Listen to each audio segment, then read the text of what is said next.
I'm going out, I gotta go. I'll bang a rang on the radio. So turn it up, I'm telling you. I think I'm ready for something new. Hey, hello, it's nice to meet ya. Hey, come in and have a slice of pizza. Hey, hello, it's nice to meet ya. Hey, come in and have a slice of pizza. You're listening to Pop Punk and Pizza with Jacques Lamour.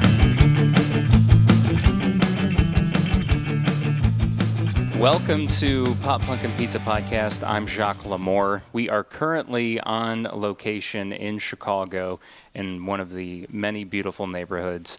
And I won't say which one because I don't want to completely reveal where our guest lives in case someone's like, oh, I'm going to find that guy. Now, our guest today isn't someone necessarily nestled up right in front of the pop punk scene, but actually comes from the pop punk scene, and his current music he's putting out. We're actually kind of diving in the deeper emo end of things today in the scene. But do you like to go by? Obviously, you're now known as OSLO, but people know you as TJ. Yeah. Oh, yeah. Horansky. Is it Horansky or Horansky? Horansky. Horansky. Yeah. People know from like Sleep on It. Mm-hmm. And what bands were you in before Sleep on It? I was in a band from Ohio called Goodnight City Lights, and we just played some like local shows and stuff. But we recorded an album with Paul Levitt like 10 years ago. So that was like my first sort of like foray into playing in bands. Mm-hmm. And then we started Sleep on It in like 2014, and that was just like my main gig. Yeah. Okay, cool. Well, we'll get into all that. Before we like get all caught up in Oslo's story, let's dive into our pizza today. So we've got Rosati's, which if you're not familiar, if by chance you're not anywhere near Chicago, actually, I was looking on their website today, Rosati's, and they've got locations in, I think it's Arizona, which Really? I had no idea. I thought this was primarily like a Midwest chain. It's interesting because Arizona, there's so many Chicago expats that like a lot of Chicago chains that you'll only find in Chicago are also in Arizona. Portillo's. Do you think that's because of baseball? I think in a large part, It's got to have everything to do with baseball. Because I even know like Lou Malnati's has Arizona locations of, you know. Totally, yeah. The Cubs spring training is down there. So we when we were on tour once and we stayed around there, and in that vicinity, it's just like Chicago Central. There's all the Chicago. Are we in Chicago or are we in Arizona? It's like Chicago, but in the fucking desert. Like Arizona is so hot. I don't know how people live there. Yeah. There's like scorpions and snakes and stuff. So. Yeah, that's definitely what I don't get either. Is I would be freaked out by the reptile wildlife. It would be a lot to handle. Yeah, that's for sure. All right, so yeah, Rosati's. I got I think they call it double crust. Yeah, I got the double dough crust, and your half you wanted mushroom, onion, and green peppers. Mm-hmm. And then I just got cheese on mine. I'm just going basic. People Nice. are probably booing at me right now for being so basic about it. Oh no, it's all good. Cheese is always good. Oh man, this looks delightful. This looks good. So do you give like a rating? You know, I don't normally, but I'm kind of tempted to. Yeah, I know see the double. What a double crust? Is that a double roll crust? I already forgot what I said. Double dough? Double dough crust, I feel like is like what they're known for.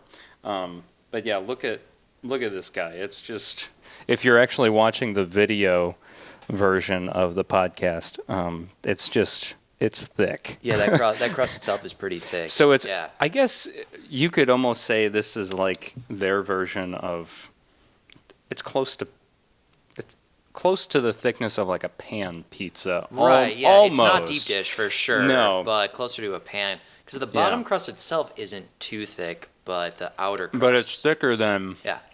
a thin crust pizza, I feel like.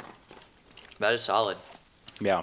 I'm I pretty agree. big on, for some reason, I just love like veggies on pizza. I don't get meat a lot. I mean, I eat meat, but this is my like standard go-to: mushroom, onion, green pepper. It's like my holy trinity. Yeah. I mean, I didn't ask beforehand because I wondered. I was like, does he not eat meat? So I was like, I'm just gonna get cheese on my half just in case. It's like, bro, you got sausage and it's like the grease is leaking over. I like sausage and pepperoni, but for some reason it's just like not my go-to. I just prefer like veggie toppings for some reason. But this is good. Yeah, dig it. So Sparkling water, not a beer. we have consumed beer quite a bit on the show before, but not today. I'm just drinking water.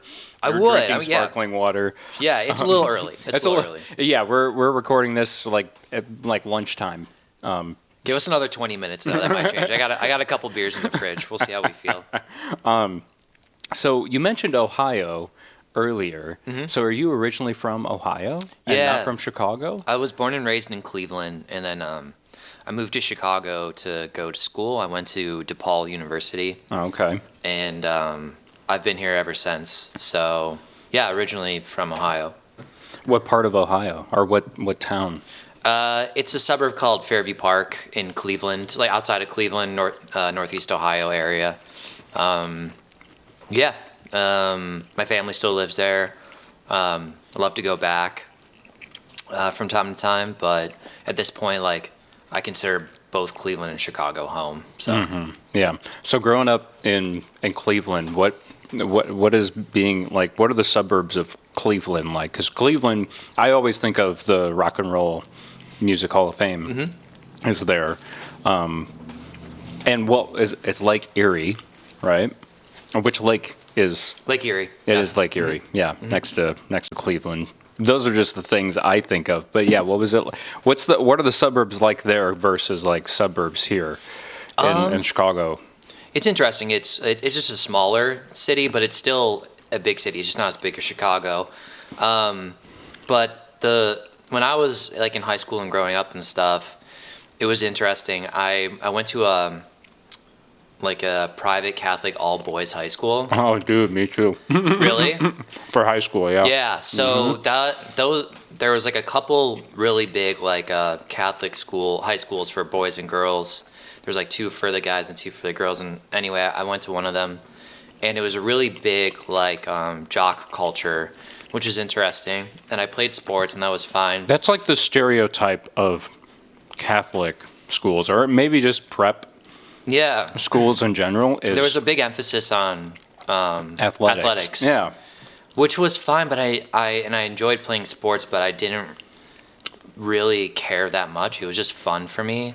But I had this other side of like music and wanting to like start a band and play guitar, and it was a little bit like it just wasn't that common in my high school. But I was able to find like my group and my people, and we started our band. But it was interesting because it's a lot different than like a lot of people I talked to from Chicago, how they grew up. Like my fiance, where she went to high school, she's like everybody was in an emo band. And it was like, where I was, that's true. Nobody was in an emo band, so I kind of had to like find my own like space, I guess within that scene and community. Well, it's no wonder why your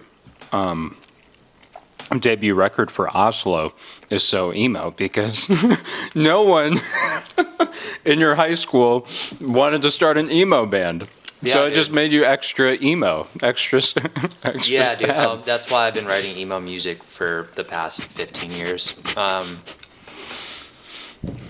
And being such a minority, it really does something to you, especially in high school.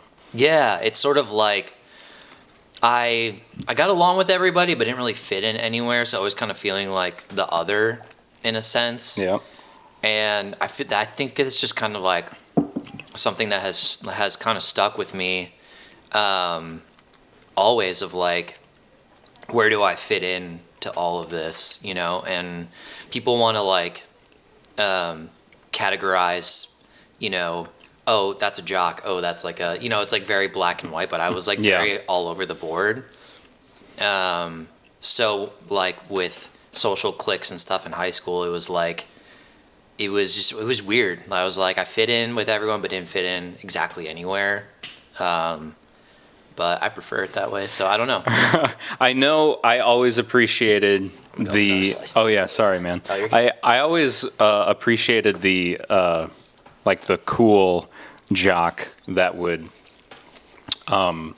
also be into punk rock, you know? Totally. And you're like, oh, I'm like, that jock is cool. Like, I can actually talk to him and have a conversation with him that's not about football or it's about soccer or whatever. Like you could talk to him about music and he was down for it. I think people are way more interesting when they have different interests and you can talk about different things with them. And I teach a couple days a week at School of Rock. So I have like students who are like learning or playing in bands, learning instruments, who are also in high school and they also play sports. But I see that with these kids and they're like, yeah, I like sports, but I love music and I love like punk rock and stuff.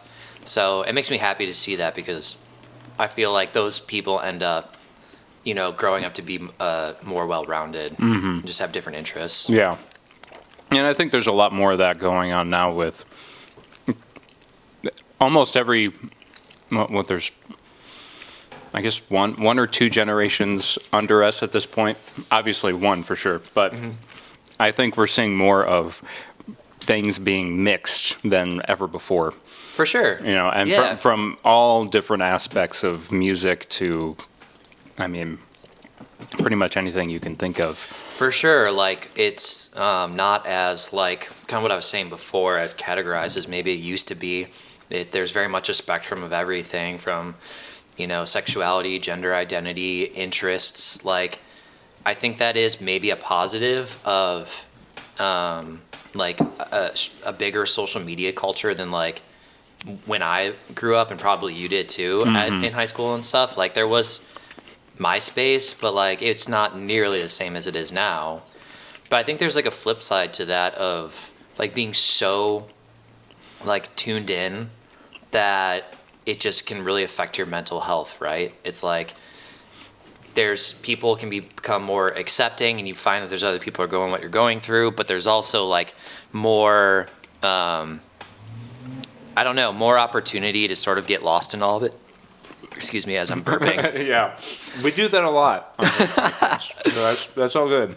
But yeah, I don't know. It's interesting. I feel conflicted most days about social media. What do you do to keep yourself grounded from what you're talking about? Because I know we all kind of I know I go through it. I think everybody does.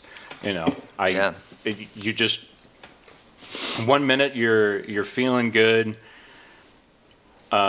You check your phone, then you notice like so many minutes go by, maybe like 5 or 10 minutes. Next thing you know, you're just scrolling. Yeah, but why? Mindlessly. But why are you? Yeah, mindlessly Yeah. scrolling. Why? And you're like, oh, you know. But and then sometimes you can't stop, and it's like, okay, what is this?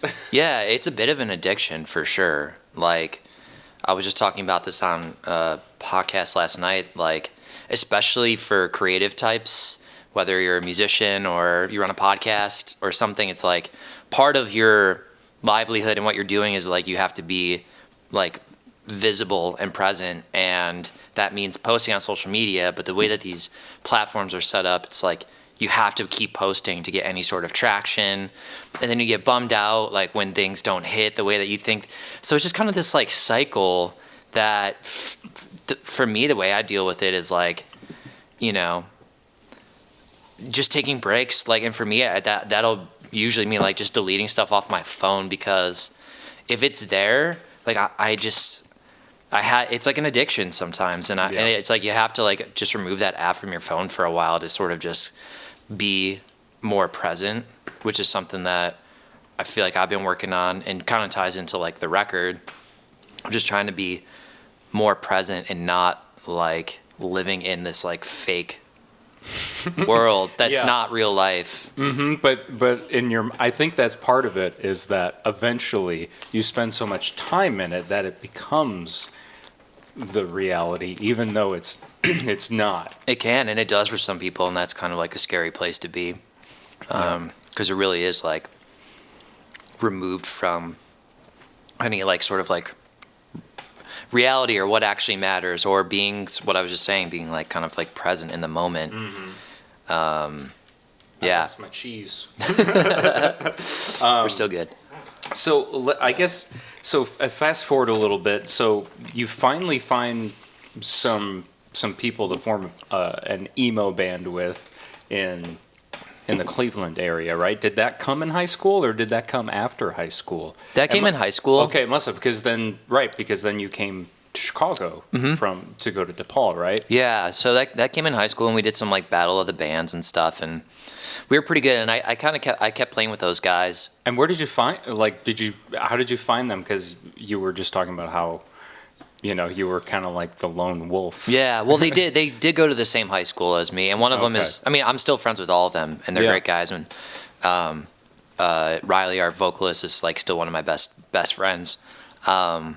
So I was able to, find these guys at school, and we did some cool stuff and played some good shows. And we kept playing throughout college. I would come home and we'd play shows like over, I don't know, winter break or something, and it was fun. But I knew that I wanted to like give it a real shot and like go on tour, and they just like didn't have the same sort of like life plans, which is totally fine, So we did our shows when we wanted to, but I was always like kind of like looking for other people to start jamming with. Yeah. Yeah.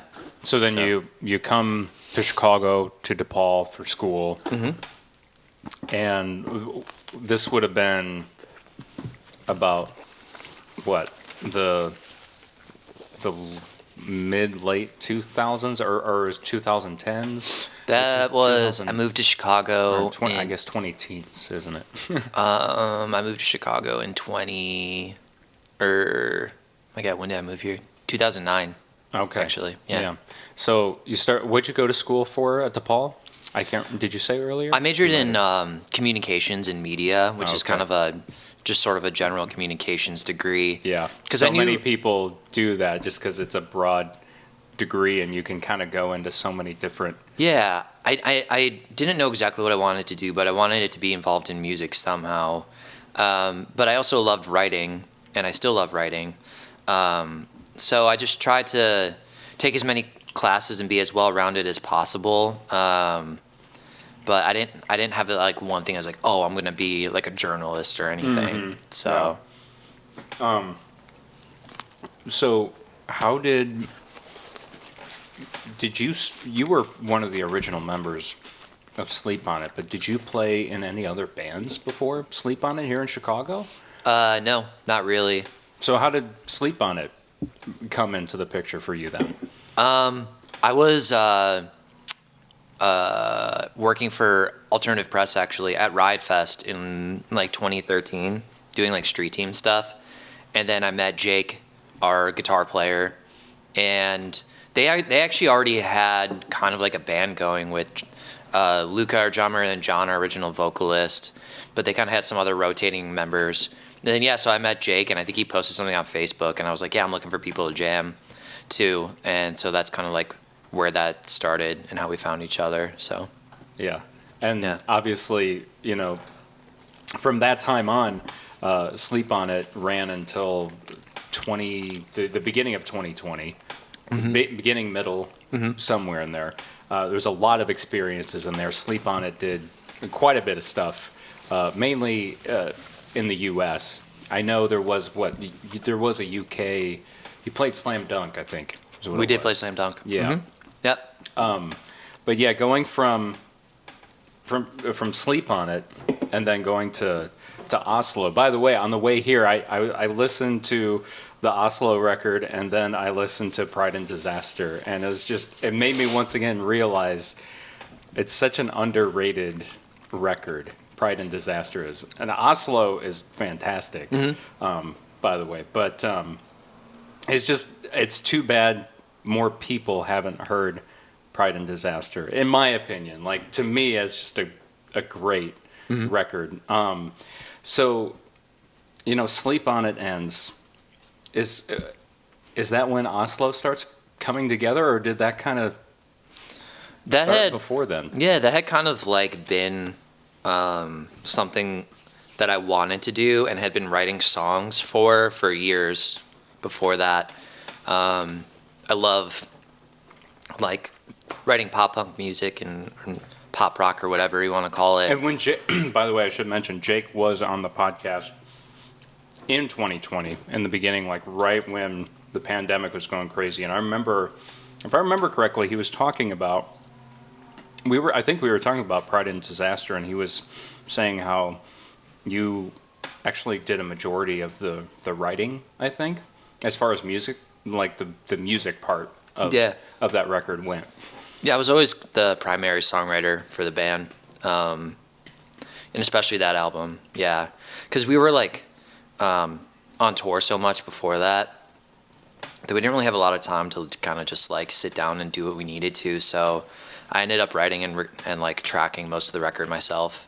But as far as like the Oslo stuff, some of the songs that the genesis was like years and years ago, and I was just like, it's just a different side of my musical interests. The more like indie, folky, acoustic-y stuff. It's just a big part of what I really like listening to, what I like writing. So I'd always kind of had this like goal to just do my own record. And then when COVID hit and everything shut down, I finally had the time to like sit down and like learn how to record and learn how to mix and do all that. So it was sort of this like, I just did it for myself and wanted to prove to myself that I could do a whole record and write it and record it and do everything myself. And it was... Was it in this apartment or house? It was in my studio right over there. Yeah, I did everything. So it was a cool journey. I mean, I learned a lot about myself. Like I said, it was something that kind of took place over almost like 2 years, writing and recording, and so yeah. I love the some of the ambiance you threw into the record as well. Isn't there like locusts, or is it locusts or cicadas that are present? Cicadas, yes. Cicadas, yeah. So a lot of the like I guess sort of like soundscape stuff or whatever is all voice memos from my phone. And as that year was going through, I knew I was writing this record, and I wanted like this like atmospheric element to it of like being in a certain place at a certain time, and so I just had a ton of like voice memos of just kind of like atmospheric stuff going on that sort of ties into the story that's being told, really, because the album is kind of like a story of that year, of the first year of COVID. Yeah, and I mean, you had to deal with a lot, and of course, a lot of people did. I mean, not everyone. For you, like COVID hit, and then it wasn't long after that. Sleep On It is done. Mm-hmm. So it's like, well, damn. What do I do now? Yeah. And it's like, well, can't really do much because the world is on fire. Yeah. At this point, So it's like, I guess I'll sit alone in my bedroom and write songs, right? I mean, exactly. Yeah. It was a lot of soul searching. And that's really like where the essence of the album came from. It's a pretty like isolated feeling album, and that's intentional because that's how it was written and recorded. So what's you had mentioned the story being told is kind of landscaping that whole year. So where does that story start? Does it start a little bit before the pandemic, or is it? It starts, I would say, pretty much right when the pandemic hit, and it was just, everything was just so uncertain. Like the world just shut down, and it was like so frustrating and completely out of your control. So you're like trying to like make sense of all this stuff that is just like beyond your control.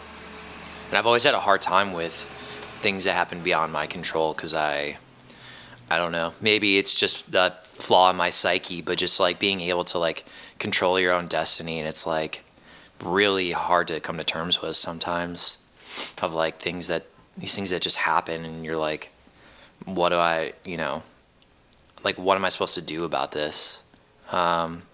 So that story started definitely like when COVID hit and everything, the world just like shut down. So what were some of the what were some of your realizations that were coming into your mind when everything stopped? What were, as you were writing the OSLO records or songs or recording it and putting it together? I'm sure some of it, it sounds like some of it was actually maybe some ideas you had from some years back and you just kind of like revisited them. Yeah. I think, sorry, what was the question again? Oh, I'm sorry. So, where was your mind at? I think what was coming to your mind? I know you said the world coming to an end and all that, or not the world coming to an end, but everything just stopping right so quickly. What were some of those realizations coming to your mind, especially with that change, and then pretty much that sleep on it change going too? I mean, it was a lot of like, what should I be doing? Who am I? Like, sort of like identity crisis mode. Trying to figure out like how to. I was going through a tough time with my girlfriend, now my fiance. Like, was like, I have to, prioritize the things in my life that I need to. Right at the same time, her dad got really sick and was diagnosed with cancer, and it was just like all these things. So it was like trying to figure out like, who am I? What do I want? Where do I go from here? And it just being like, I don't know the next move. So that's kind of like where the mindset was. But I had this interest in like just learning more about music production. I knew no matter what that it's something that really interested me and I'd want to pursue. So that's when I started down the rabbit hole of like learning how to like mix and like do all this stuff from home. So when you started to get into that, what were some of the first things you worked on, and what were some of those learning curves? Sorry, as I'm still shoveling pizza. No, you're all good. You're all good. It's just there's so much and it can become so overwhelming. So I think it was, and I also get really impatient with myself when I don't know how to do something really well right away. Same. Same. It's here, just, man. it's a flaw of my character, but it was just having to have that patience. But pretty much right away, I started working with people, and I had some clients put their like trust and faith in me, and that kind of was like, it kind of made me feel like, okay, cool, like I can do this, So like anything, to get really good, it's just patience, and you just got to put in the time. So I felt like, I had this background in like songwriting and performing and like recording and stuff, but being on like the engineer side of it, producer side of it, sort of forced myself to put myself in like a different mindset. Especially since you couldn't just at that time, you're kind of starting to explore that route. It was right when the pandemic was going on, so it wasn't like you could just call any studio in the area or any engineer that you knew and been like, hey, can I come over and take like shadow you, or just watch how you work, or because they weren't working either. And we weren't going, no one was going anywhere. So something that I discovered was this like community called URM Academy, which is basically like they do this thing called Nail the Mix, where they have these really great producers and engineers on who like mix like really well-known songs.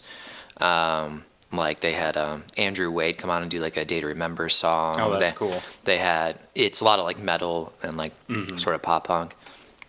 But I discovered this and like, you know, basically enrolled in this like whatever program, I guess you would call it.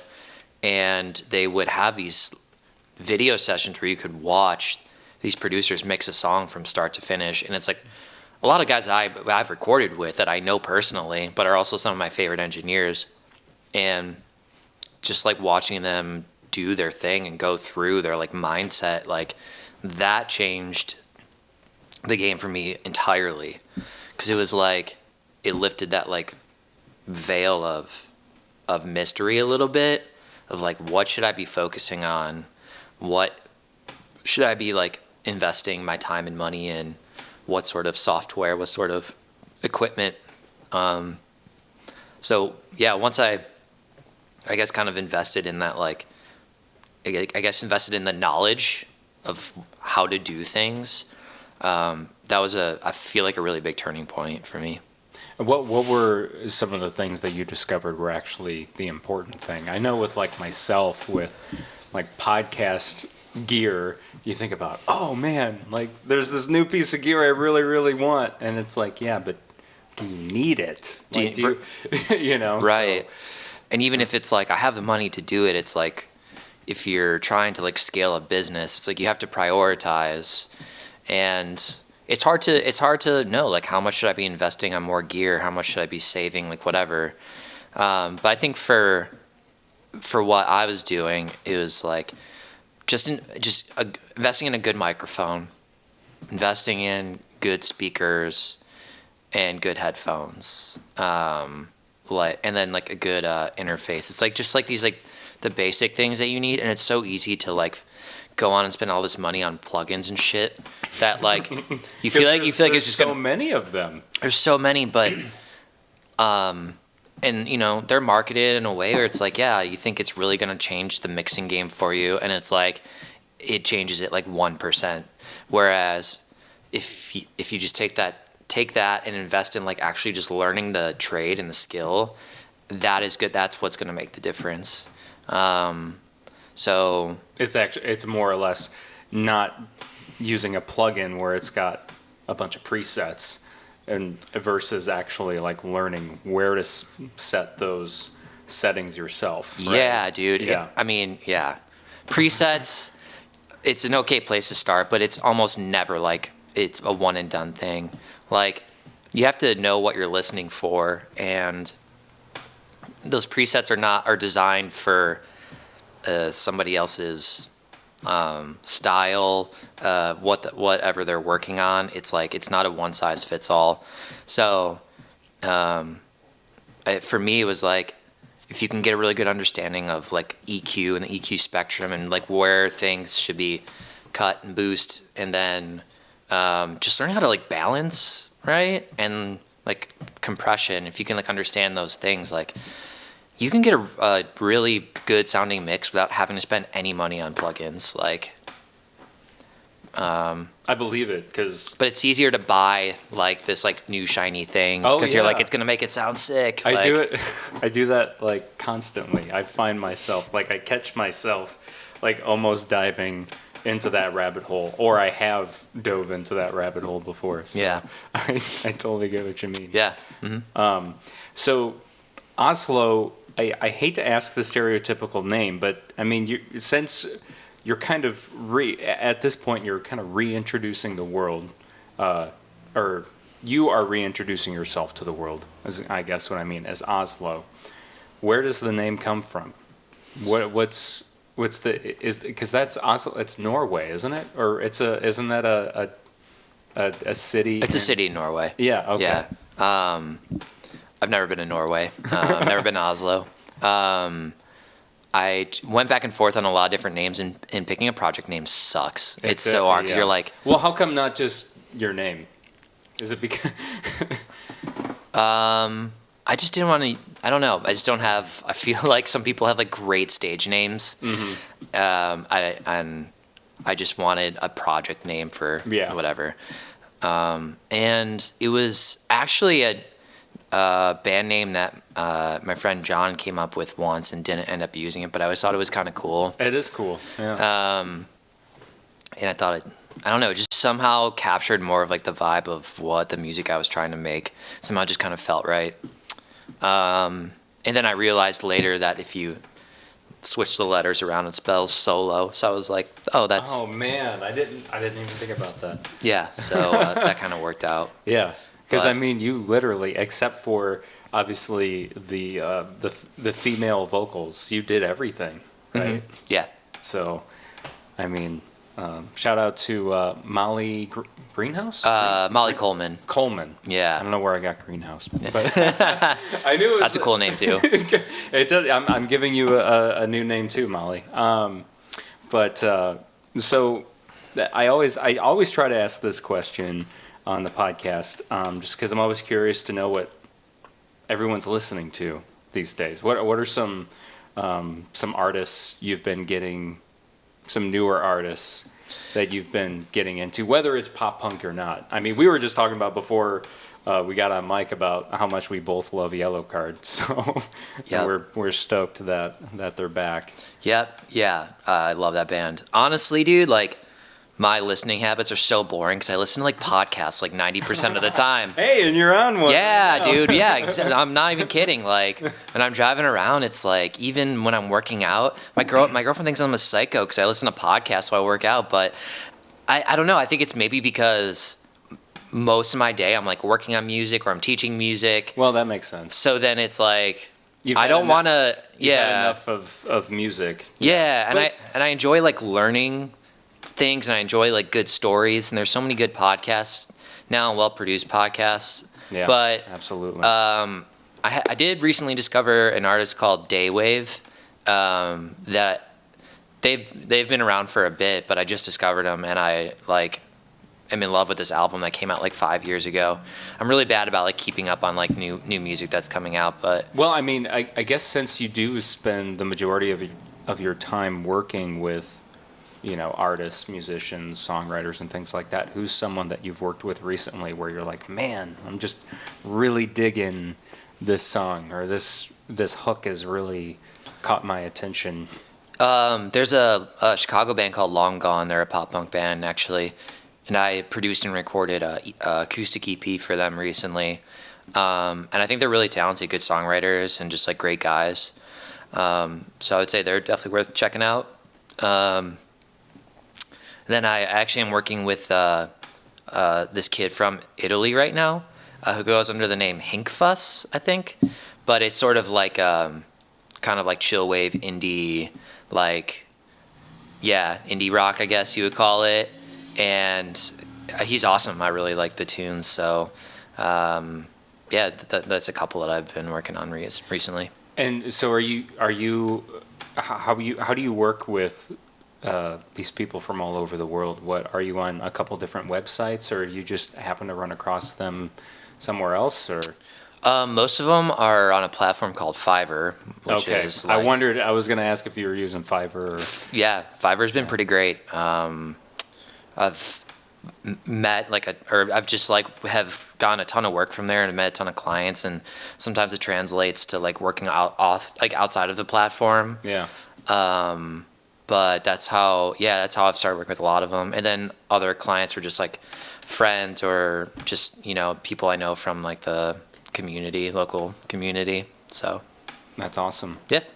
Yeah, I mean, usually I know people that they'll start out on Fiverr, and then that one customer they had from Fiverr, they'll get like a bunch of recommendations just from that one person. Yeah. And it's a lot of like repeat business too, of like the same Yeah. clients who really like working with me, keep coming back. So it's like maintaining those relationships is really important.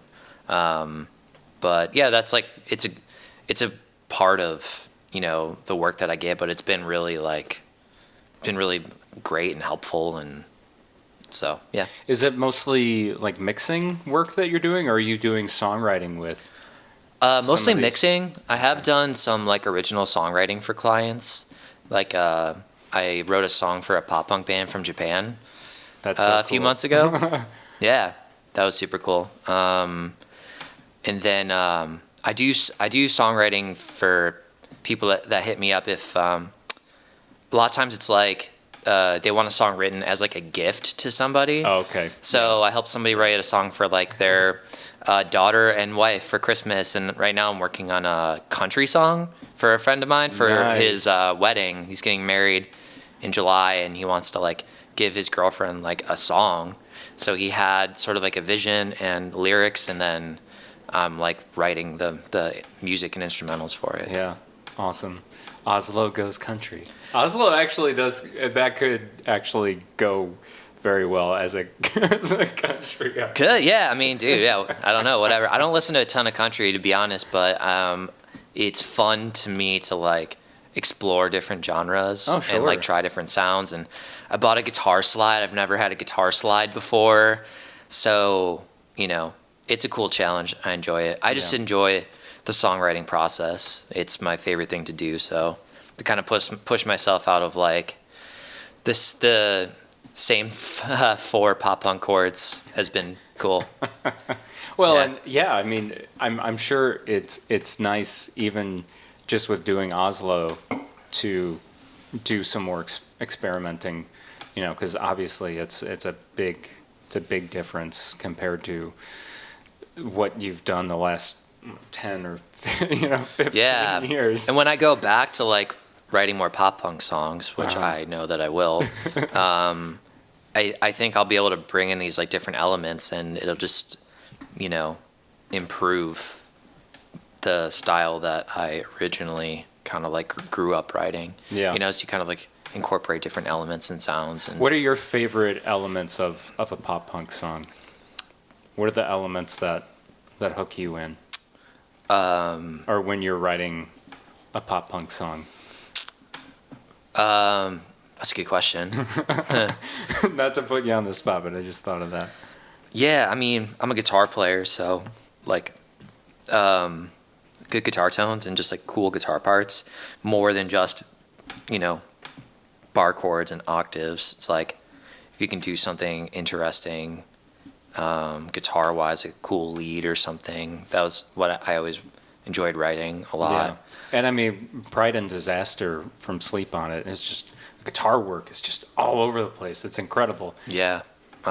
Yeah, that was a fun one to write. And yeah, so like the guitar work, and then, you know, just like strong vocals, like yeah, I don't know. Good melodies. Honestly, drums are a big thing for me. Like how the drums sound can really like make or break a production for me. What did you do for drums for Oslo? They're like MIDI drums Okay. that I like, you know, recorded and just mixed. Yeah, there's a lot of great software out there for getting really good drum sounds, and I used one called Get Good Drums. And I think you got good drums. Yeah. I think that they stand to their. That's not false advertising. It's, No, yeah, yeah. it's true. They're good. Yeah, that Yeah. sounded real to me. So. Yeah. Because Yep. some you listen to and you're like, oh man, you're like, you just know. Right. Yeah. That's another. I just think like is becoming more common, where it's like there's. It seems like it's almost less bands and more like one person band, or like one Yes. person people like putting out these like rock albums, but it's just one person. One person, yeah. And I think part of that is the accessibility of like really good sounding drums and virtual instruments and stuff, where it's like you can make like a full, really awesome sounding recording at home for little to no money compared to like having to rent out a studio and stuff. So for this project, it worked. It made a lot of sense and worked out really well.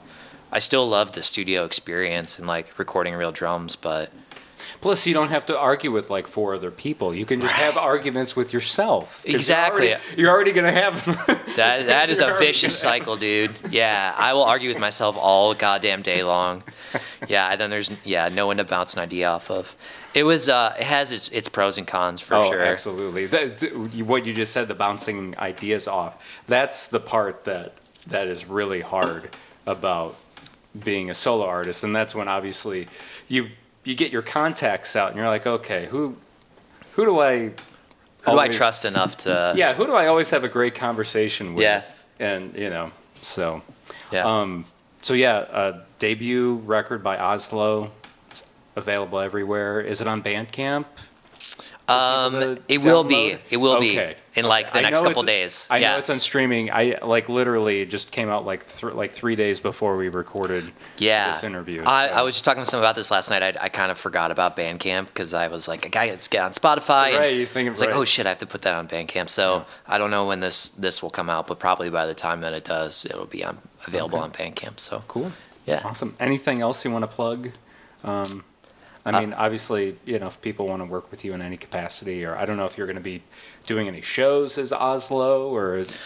Nothing planned at the moment, but I'm still like doing mixing and writing and whatever. So people can find me TJ Horansky on socials, Instagram, Twitter, and reach out if you want to work together or whatever. But no shows planned at the moment, but I think it would be cool to try at some point. Yeah, at least one. Yeah. It'll be interesting because the album was written and recorded not with the live show in mind at all. So it's Right. like every song is a different tuning, and then like some are full band, some are acoustic. And I think that's what I liked about the OSLO record so much is that every song is really its own animal.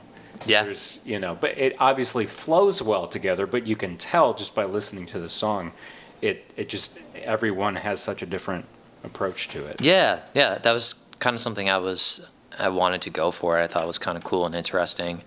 Some of the songs are like the original demos that I was planning on re-recording, and then I was like, I don't think re-recording this is going to capture what I did with this demo, so I just kept it the demo.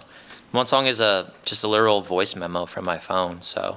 I'm glad you kept that in mind especially when it comes to emo music, right? It's all about, I feel like true emo music is all about raw emotions. Yeah. So if you've got, if the demo completely cuts that off, or does the job, then just keep it. Yeah, and for this style, it made sense and it worked out. Like, I guess it'd be different if it was like a big pop punk production, but that was kind of like a cool thing to experiment with. Is like more like lo-fi, very like intimate sounds and recordings. So Awesome. Well, thank you again, TJ OSLO, for your time, and the pizza was awesome, and I love your place too. Thanks, man. Yeah, Thanks. shout out Rosati's. Yes. Shout out Jacques for having me. You're a cool dude. Thanks, man. I appreciate you having me on. No, I appreciate your time. Yeah. So everyone, go listen to OSLO right now. Hello, it's nice to meet ya. Hey, come in and have a slice of pizza.